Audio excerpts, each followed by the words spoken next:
स्वागत है दोस्तों। आज के मुख्य समाचार में आज देश और दुनिया से कई अहम और बड़ी खबर आ रही है। बात करेंगे हर खबर पर विस्तार से। अखिलेश यादव ने यूपी चुनाव के नतीजों पर उठाए सवाल, बीजेपी से कहा याद रखना कि छल से बल नहीं मिलता। एक और बड़ी अपडेट, यूपी में फिर चुनाव के लिए नामांकन शुरू। विधानसभा चुनाव हार चुके नेताओं को बीजेपी नहीं देगी मौका। वहीं अगली बड़ी खबर में आपको बताएंगे विधान परिषद चुनाव, डॉक्टर कफील खान को अखिलेश यादव की पार्टी ने बनाया उम्मीदवार। एक और बड़ी अपडेट, ओम प्रकाश राजभर ने बीएसपी पर लगाया बीजेपी से साठ गांठ कर चुनाव लड़ने का आरोप। वहीं अगली बड़ी खबर में आपको बताएंगे विधानसभा चुनाव के बाद यूपी में दिलचस्प होने जा रहा है एमएलसी चुनाव की जंग, प्रत्याशियों का ऐलान होना शुरू। एक और बड़ी अपडेट, चुनाव आयोग को डरा कर एमसीडी चुनाव टलवाने के खिलाफ भाजपा कार्यालय पर आम आदमी पार्टी का जोरदार प्रदर्शन। वहीं अगली बड़ी खबर में आपको बताएंगे हरियाणा में बीजेपी की सहयोगी जेजेपी की खट्टर सरकार को चेतावनी, सबको साथ लेकर चलो वरना यहां भी केजरीवाल आ जाएगा। एक और बड़ी अपडेट, मान का एक्शन, 57 पूर्व मंत्री और विधायकों को बंगला खाली करने का अल्टीमेट, सूची में सिद्धू और बादल का भी नाम। वहीं अगली बड़ी खबर में आपको बताएंगे सोनिया गांधी ने सिद्धू समेत 5 राज्यों के प्रदेश अध्यक्ष से मांगा इस्तीफा, करारी हार के बाद एक्शन। तो चलिए देख लेते आज की पहली बड़ी खबर। अखिलेश यादव ने यूपी चुनाव के नतीजों पर उठाए सवाल, बीजेपी से कहा याद रखना कि छल से बल नहीं मिलता। दरअसल दोस्तों, समाजवादी पार्टी के अध्यक्ष अखिलेश यादव ने हाल में संपन्न उत्तर प्रदेश विधानसभा चुनाव के नतीजों पर परोक्ष रूप से सवाल उठाते हुए आगाह किया है कि सत्ताधारी लोग ये याद रखें कि छल से बल नहीं मिलता।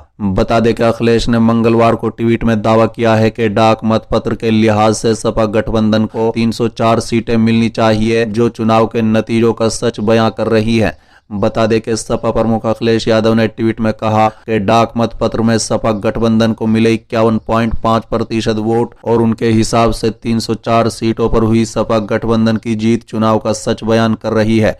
अखिलेश ने इस ट्वीट में कहा है कि पोस्टल बैलेट डालने वाले हर उस सच्चे सरकारी कर्मी, शिक्षक और मतदाता का धन्यवाद जिसने पूरी ईमानदारी से हमें वोट दिया। सत्ताधारी याद रखें कि छल से बल नहीं मिलता। गौरतलब है कि उत्तर प्रदेश के पूर्व कैबिनेट मंत्री स्वामी प्रसाद मौर्य ने भी सोमवार को दावा किया था कि डाक मतपत्र के लिहाज से सपा को 304 सीटें मिलनी चाहिए थी। साथ ही उन्होंने इलेक्ट्रॉनिक वोटिंग मशीन पर भी सवाल उठाए थे। चलिए अगली खबर, यूपी में एमएलसी चुनाव के लिए नामांकन शुरू। विधानसभा चुनाव हार चुके नेताओं को बीजेपी नहीं देगी मौका। दरअसल दोस्तों, उत्तर प्रदेश विधानसभा चुनाव की प्रक्रिया पूरी होने के बाद अब उच्च सदन यानी विधान परिषद के 36 सीटों के लिए नामांकन का काम शुरू हो रहा है।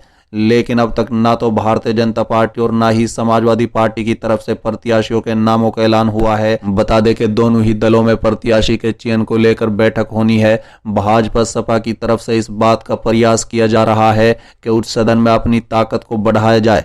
वहीं दूसरी तरफ भाजपा में इस बात पर विचार किया जा रहा है कि विधानसभा चुनाव हार चुका अपने उम्मीदवारों को इस चुनावी मैदान में न उतारा जाए। चलिए अगली खबर, विधान परिषद चुनाव, डॉक्टर कफील खान को अखिलेश यादव की पार्टी ने बनाया उम्मीदवार। दरअसल दोस्तों, गोरखपुर के चर्चित चिकित्सक डॉक्टर कफील खान को देवरिया कुशीनगर स्थानीय निकाय विधान परिषद सदस्य के होने वाले चुनाव में समाजवादी पार्टी ने प्रत्याशी बनाया है। बता दें कि डॉक्टर कफील को गोरखपुर के बीआरडी अस्पताल में हुई बच्चों की मौत के मामले में योगी आदित्यनाथ के निर्देश पर निलंबित किया गया था। कफील खान सोमवार को अपना नामांकन दाखिल करेंगे। बता दें कि उन्होंने समाजवादी पार्टी का अध्यक्ष अखिलेश यादव से मुलाकात की और गोरखपुर हॉस्पिटल ट्रेजेडी पर लिखी पुस्तक भेंट की। चलिए अगली खबर, ओम प्रकाश राजभर ने बीएसपी पर लगाए बीजेपी से साठ गांठ कर चुनाव लड़ने का आरोप। दरअसल दोस्तों, यूपी चुनाव परिणामों के 5 दिन बाद सुभाषपा के संस्थापक ओम प्रकाश राजभर ने यूपी के चुनाव परिणामों की समीक्षा में बीएसपी और बीजेपी पर मिली भगत का आरोप लगाया है। बता दें कि एक इंटरव्यू में ओम प्रकाश राजभर ने कहा है कि हमने विधानसभा युद्ध समीक्षा करने का फैसला किया है। उनकी रिपोर्ट के आधार पर जो हमारी कमियों की ओर इशारा करती है हम उस पर काम करने की कोशिश करेंगे।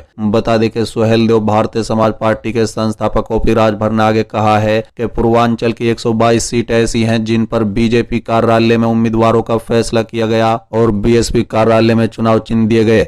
मैं इसके लिए सबूत दे सकता हूं। 4 बार सत्ता में रहने वाली पार्टियां, चाहे वो बसपा हो या कांग्रेस, इन सभी ने बीजेपी का समर्थन किया। उनका वोट कहां गया? चलिए अगली खबर। आयोग को डराकर एमसीडी चुनाव टलवाने के खिलाफ भाजपा कार्यालय पर आम आदमी पार्टी का जोरदार प्रदर्शन। दरअसल दोस्तों, राज्य निर्वाचन आयोग को डरा धमकाकर एमसीडी चुनाव टलवाने के खिलाफ आम आदमी पार्टी ने भाजपा कार्यालय का घेराव कर जबरदस्त विरोध प्रदर्शन किया। बता दें कि आम आदमी पार्टी के प्रदेश अध्यक्ष गोपाल राय ने कहा है कि आज के बाद दिल्ली में हमें इस लड़ाई को अलग अलग तरीकों से जारी रखना है।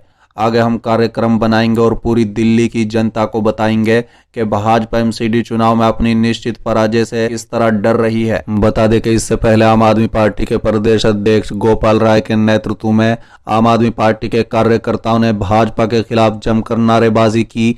आपका एमसीडी प्रभारी दुर्गेश पाठक, राष्ट्रीय सचिव पंकज गुप्ता और विधायक अतिशी ने प्रदर्शन को संबोधित किया। बता दें कि प्रदेश अध्यक्ष गोपाल राय ने कहा है कि पंजाब की ऐतिहासिक जीत के बाद किसी को अनुमान नहीं था कि आज पूरी दिल्ली के लोगों को एमसीडी का चुनाव कराने के लिए आंदोलन करना पड़ेगा। शायद अगर उस दिन चुनाव आयोग की प्रेस वार्ता हो गई होती तो आज हम एमसीडी चुनाव के लिए नामांकन की तैयारी कर रहे होते। पूरे देश को नरेंद्र मोदी के नेतृत्व में पूरी भाजपा चुनाव आयोग को डराने धमकाने की कोशिश कर रही है। हर समाज के अंदर नफरत भरने की कोशिश कर रही है।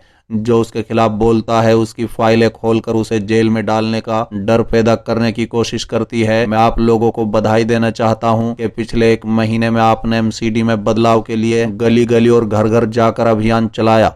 आज पूरे देश में नरेंद्र मोदी से लेकर भाजपा के अंधभक्तों तक एक नाम है जिससे भाजपा डरने लगी है और वो नाम है अरविंद केजरीवाल का। बता दें कि पूरे देश को डराने वाली भाजपा आज आम आदमी पार्टी के सफेद टोपी से डरने लगी है। चलिए अगली खबर। हरियाणा में बीजेपी की सहयोगी जेजेपी की खट्टर सरकार को चेतावनी, सबको साथ लेकर चलो वरना यहाँ भी केजरीवाल आ जाएगा। दरअसल दोस्तों, पंजाब में बड़ी जीत के बाद आम आदमी पार्टी के संयोजक और दिल्ली के मुख्यमंत्री अरविंद केजरीवाल की लोकप्रियता दिन प्रतिदिन बढ़ती जा रही है।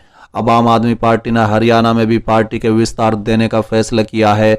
बता दें कि अरविंद केजरीवाल के इस कदम से दुष्यंत चौटाला की पार्टी जननायक जनता पार्टी भी घबराई हुई है। बता दें कि जेजेपी के एक विधायक ने विधानसभा में मनोहर लाल खट्टर को सलाह देते हुए कहा कि खट्टर साहब सबको साथ लेकर चलो वरना केजरीवाल आ जाएगा। बता दें कि हरियाणा के विधानसभा में जेजेपी विधायक राम कुमार गौतम ने कहा है कि केजरीवाल को छोटा मोटा नेता मत समझना, उसकी पढ़ाई हरियाणा के हिसार से हुई है। केजरीवाल ने दिल्ली पर कब्जा किया, पंजाब को पी गया, अब उसका अगला टारगेट हरियाणा है।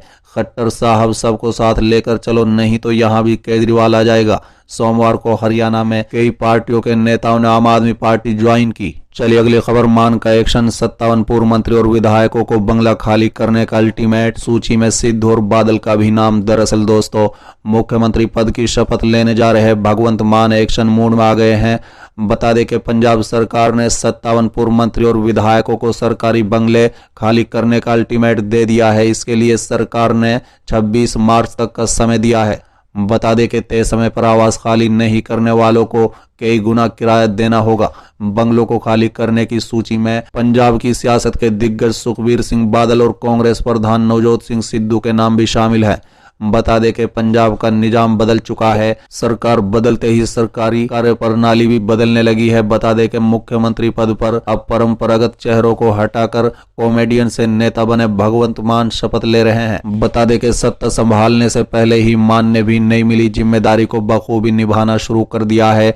पिछली सरकार में 17 पूर्व मंत्री और 40 पूर्व विधायकों को सरकारी आवास और बंगले आवंटित हुए थे। चूंकि अब सरकार बदल गई है तो उन्हें नियम के मुताबिक खाली करना होगा। सरकार ने सभी 57 पूर्व मंत्री और विधायकों को बंगला खाली करने का अल्टीमेट जारी किया है। इनमें पंजाब के 5 बार के मुख्यमंत्री रह चुके प्रकाश सिंह बादल, सुखबीर बादल, कांग्रेस प्रधान नवजोत सिंह सिद्धू और अन्य दिग्गज नेता भी शामिल हैं। चलिए अगली खबर। सोनिया गांधी ने सिद्धू समेत 5 राज्यों के प्रदेश अध्यक्षों से मांगा इस्तीफा। करारी हार के बाद एक्शन। दरअसल दोस्तों, 5 राज्यों के विधानसभा चुनाव में मिली करारी हार के बाद कांग्रेस की अंतरिम अध्यक्ष सोनिया गांधी ने बड़ा एक्शन लिया है। बता दें कि पार्टी सुप्रीमो ने उत्तर प्रदेश, उत्तराखंड, पंजाब, गोवा और मणिपुर के प्रदेश कांग्रेस कमेटी अध्यक्षों से इस्तीफा मांगा है। बता दें कि कांग्रेस के राष्ट्रीय महासचिव रणदीप सुरजेवाला ने बताया है कि इन राज्यों में संगठन के पुनर्गठन के लिए पीसीसी अध्यक्षों से पद छोड़ने को कहा गया है। आपकी जानकारी के लिए बता दें कि 5 राज्यों में विधानसभा चुनाव में कांग्रेस को बुरी तरह से हार का सामना करना पड़ा है। इस हार को लेकर पार्टी आला कमान ने रविवार को एक बैठक बुलाई।